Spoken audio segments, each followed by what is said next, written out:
चलिए लाख टके की बात में सबसे पहले बात करते हैं बेलारूस और बोलिविया की। ये वो दो मुल्क हैं जिनकी आपस की दूरी तो बहुत ज्यादा है, लेकिन एक ऐसा मुद्दा है जिसके चलते दोनों देशों में लगातार झड़प देखने को मिल रही है और वो मुद्दा है चुनाव में धांधली।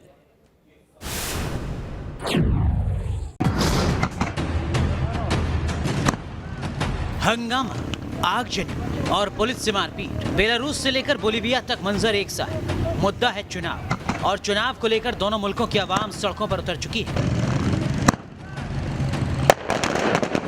बोलिविया की सड़कों पर आवाम का गुस्सा कुछ इस तरह आगजनी के तौर पर दिख रहा है। कोचाम्बम्बा शहर में गुस्साई भीड़ ने सैकड़ों गाड़ियों और दर्जनों पब्लिक प्रॉपर्टी को फूंक दिया।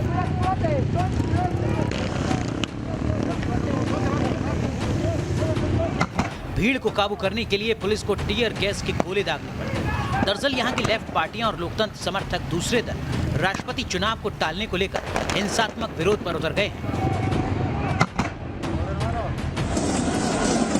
पुलिस के साथ मारपीट और आगजनी की तस्वीरें बेलारूस की राजधानी मिन्स्क की हैं। यह राजधानी समेत देश के कई शहरों में पुलिस और प्रदर्शनकारियों के बीच हिंसक झड़पों की शुरुआत हो चुकी है।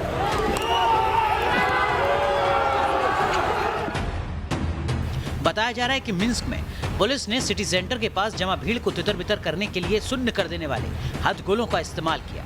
इसके अलावा पुलिस पर विरोधियों के क्रैकडाउन के भी आरोप लग रहे हैं। कई वीडियो फुटेज में पुलिस को घर में घुसकर मारपीट करते हुए दिखाया गया है। इस हंगामे की वजह है बेलारूस के सरकारी टीवी चैनल की तरफ से रविवार को हुए चुनाव का एग्जिट पोल जारी करना।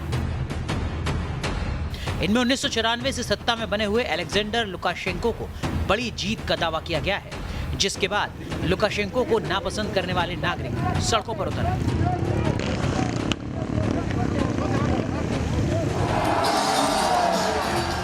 बेलारूस में आवाम का एक हिस्सा 37 साल की स्वेतलाना के पक्ष में खड़ा दिख रहा है, जो जेल में बंद अपने पति की जगह पर चुनाव लड़ रही है। T News nation. और अब बात इंडोनेशिया की, जहां विशाल ज्वालामुखी भड़क उठा है। कई किलोमीटर ऊंचाई तक इसकी राख का गुबार देखा जा रहा है। इंडोनेशिया सरकार ने लेवल 3 का अलर्ट जारी किया है। राख और धुएं की वजह से ही यात्री विमानों को भी अलर्ट कर दिया गया है।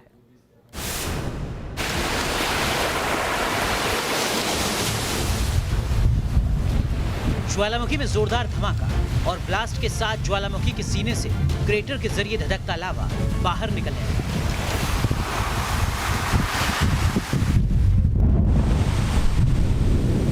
आमतौर पर ज्वालामुखी ब्लास्ट में सुर्ख लाल लावा निकलता है, लेकिन करीब 1 साल तक शांत रहने के बाद इंडोनेशिया का कुख्यात माउंट सिनापुंग ज्वालामुखी जागा तो धुएं का गुबार आसमान में 2 किलोमीटर ऊंचाई तक पहुंच गया। नॉर्थ सुमात्रा के कारो में मौजूद इस ज्वालामुखी से इतनी राख निकल रही है कि आकाश में 2 किलोमीटर ऊंचा धुएं का विशाल पहाड़ दिखाई पड़ रहा है। आलम यह है कि ज्वालामुखी से निकली राख 30 किलोमीटर दूर विरासतगी तक पहुंच गई। इस इलाके से गुजरने वाले यात्री विमानों को अलर्ट कर दिया गया है। इंडोनेशिया के अधिकारियों ने पर्यटकों और स्थानीय लोगों को इस ज्वालामुखी की पहाड़ी से 3 किलोमीटर के दायरे से दूर रहने के लिए कहा है। माना जा रहा है कि ज्वालामुखी अभी और राख को उगल सकता है। ज्वालामुखी से निकल रहे विशाल राख के गुबार से आसपास के इलाके की फसलों को बड़ा नुकसान हुआ। 1 साल पहले भी इस ज्वालामुखी में ब्लास्ट हुआ था। विस्फोट को देखते हुए लेवल 3 का अलर्ट जारी कर दिया गया। T News Nation. तो देखा आपने, एक तरफ ज्वालामुखी, वहीं दूसरी तरफ Pakistan, South Korea, Yemen, Greece, हर जगह भारी बारिश और बाढ़ जैसे हालात हैं, जिसके चलते करोड़ों लोगों की जिंदगी खतरे में है। तस्वीरें देखिए।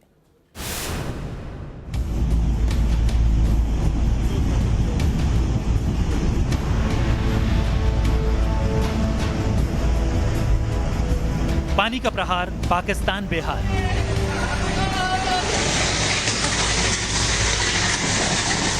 सिंध से लेकर खैबर तक मचा हाहाकार।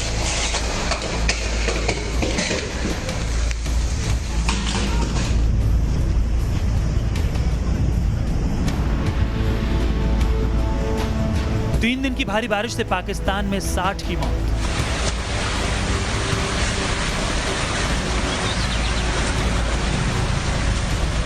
साउथ कोरिया में सैलाब बना बड़ा संकट। ग्रीस में बाढ़ से बढ़ी मुसीबत।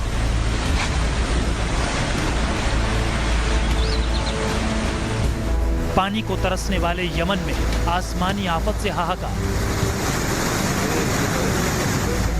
पानी की तेज रफ्तार की वजह से पाकिस्तान के पंजाब में मैदानी इलाकों में समंदर की लहरों जैसा मंजर बन गया। पाकिस्तान के पंजाब से लेकर सिंध और खैबर पख्तूनख्वा तक सैलाब ने कहर बरपा रखा है। 3 दिन की लगातार बारिश से पाकिस्तान में 60 लोगों की मौत हो गई। सैलाब से खैबर पख्तूनख्वा का इलाका सबसे ज्यादा प्रभावित हुआ है। सिंध में हालात बदतर होने के बाद सेना रेस्क्यू में जुटी। तस्वीरें पाकिस्तान के सिंध की। यहां बारिश की वजह से शॉर्ट सर्किट हुआ, ट्रांसफार्मर में आग लग गई।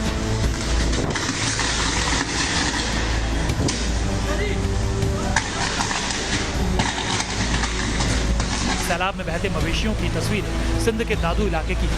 यहां पानी ने ऐसा हमला बोला कि सैकड़ों बेजुबान रह गए।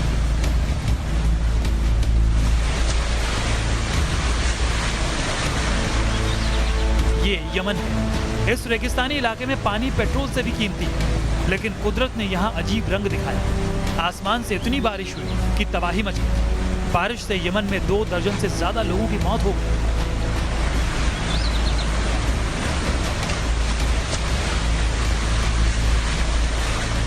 तस्वीरें सियोल की है। यहाँ भारी बारिश से नदी ने इतना पानी पी लिया कि अपने ऊपर से गुजरने वाले ब्रिज को भी निकलने को उतावली होने लगी। साउथ कोरिया भी सैलाब की मार से बड़ी मुसीबत में फंस गया है। बारिश और सैलाब की वजह से यहाँ अब तक 30 लोगों की जान जा चुकी है। जगमी तूफान की वजह से यहाँ अभी और बारिश का अलर्ट जारी किया गया है।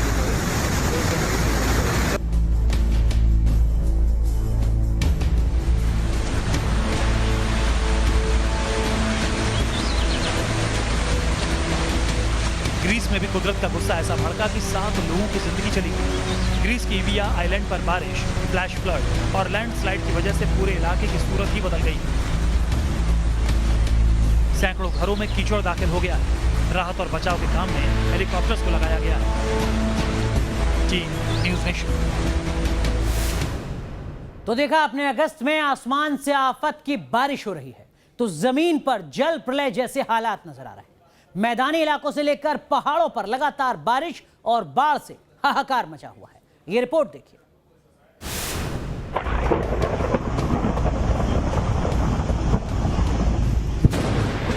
जलधारा का रौद्र अवतार,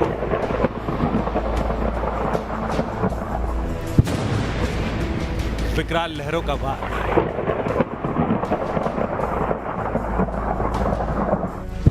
जमीन पर जल का है। पानी के प्रहार की ये तस्वीरें हैं देहरादून के टपकेश्वर मंदिर की। पौराणिक महत्व वाले इस मंदिर में बाढ़ का पानी अंदर तक घुस गया। सीढ़ियां ऐसी दिख रही हैं मानो कोई झरना हो। अगस्त में आसमानी आफत से तमसा नदी पूरी तरह से उफान पर है, जिसकी वजह से पूरा इलाका पानी पानी हो गया। बीते 24 घंटे से उत्तराखंड में लगातार बारिश हो रही है। जहां पर मैं मौजूद हूँ ये टपकेश्वर महादेव मंदिर है। सबसे पहले जो वैष्णो देवी गुफा का जो हिस्सा है वो देखिए आप। पूरी तरीके से जो पुस्ता था वो पुस्ता ढह चुका है।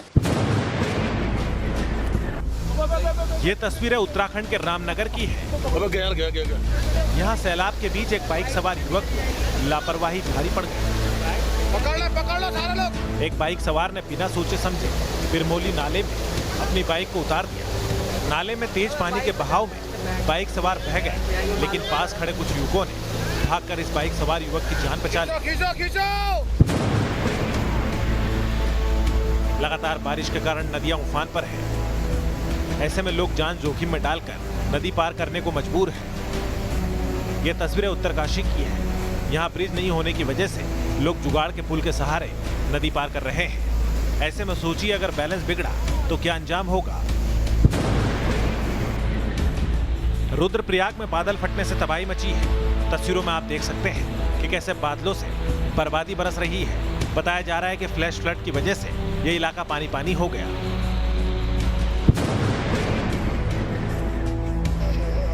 जम्मू के नगरोटा में लगातार बारिश के कारण तवी नदी में सैलाब आ गया। इसकी वजह से 2 लोग नदी के बीचों बीच फंस गए। ये लोग पानी के बहाव में फंसी अपनी भैंस को बचाने गए थे, लेकिन एकाएक पानी इतने तेज बहाव से आने लगा कि ये दोनों शख्स भी नदी के बीच में फंस गए, जिसके बाद रेस्क्यू टीम ने बोट के जरिए दोनों को सुरक्षित बचा लिया।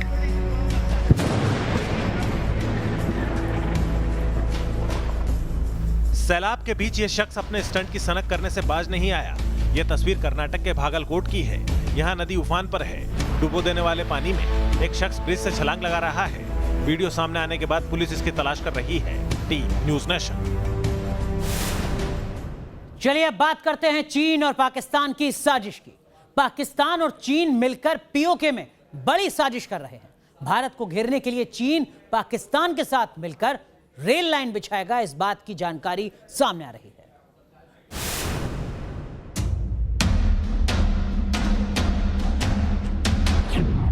चीन पाकिस्तान की खतरनाक जुगलबंदी।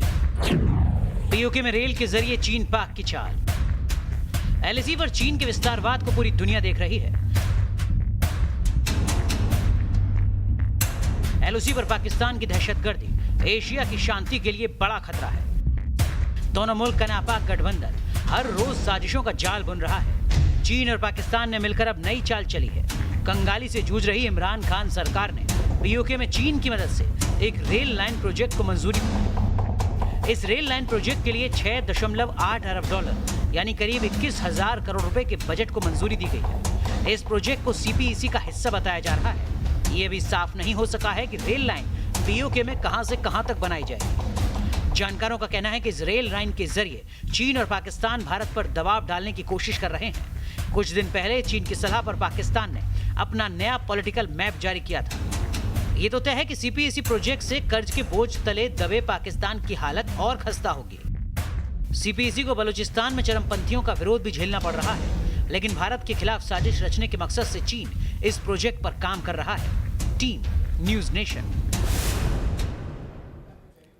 चलिए अब बात करते हैं पड़ोसी मुल्क नेपाल की, जो एक बार फिर बेवजह हिंदुस्तान से उलझने की कोशिश कर रहा है।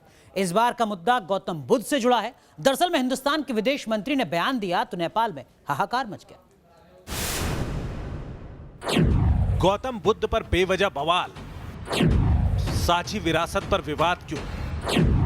नेपाल क्यों भारत से बार बार उलझने की कोशिश कर रहा है? दुनिया को सत्य और अहिंसा की शिक्षा देने वाले गौतम बुद्ध को अब नेपाल ने विवादों में घसीटने की कोशिश की है। शनिवार को सीआईए के एक कार्यक्रम में भारत के विदेश मंत्री एस जयशंकर ने कहा था कि ऐसे कौन से महानतम भारतीय हैं जिन्हें आप याद रख सकते हैं, तो मैं कहूंगा एक है गौतम बुद्ध और दूसरे महात्मा गांधी। इस बयान के बाद जैसे नेपाल में बवंडर खड़ा हो गया। नेपाल के विदेश मंत्रालय ने इस पर बयान जारी कर कहा कि ऐतिहासिक और पुरातात्विक साक्ष्यों से साफ है कि गौतम बुद्ध का जन्म नेपाल के लुम्बिनी में हुआ था। ये यूनेस्को की विश्व धरोहरों में से एक है। भगवान राम के बाद ये दूसरी बार है जब बेवजह नेपाल ने भारत से उलझने की कोशिश की है। नेपाल विवाद पैदा करने की कोशिश कर रहा है, वहीं भारत विवादों को ठंडा कर रहा है। भारतीय विदेश मंत्रालय ने अपने बयान में कहा, विदेश मंत्री साझा बौद्ध विरासत का जिक्र कर रहे थे। इसमें कोई संदेह नहीं है कि गौतम बुद्ध का जन्म लुम्बिनी में हुआ था, जो नेपाल में है। पहले नक्शा, फिर भगवान राम और अब भगवान बुद्ध। नेपाल ने पिछले कुछ महीनों में भारत के साथ संबंध खराब करने की हर संभव कोशिश की है, लेकिन भारत द्विपक्षीय मुद्दों में लगातार संयम बरत रहा है। T News nation.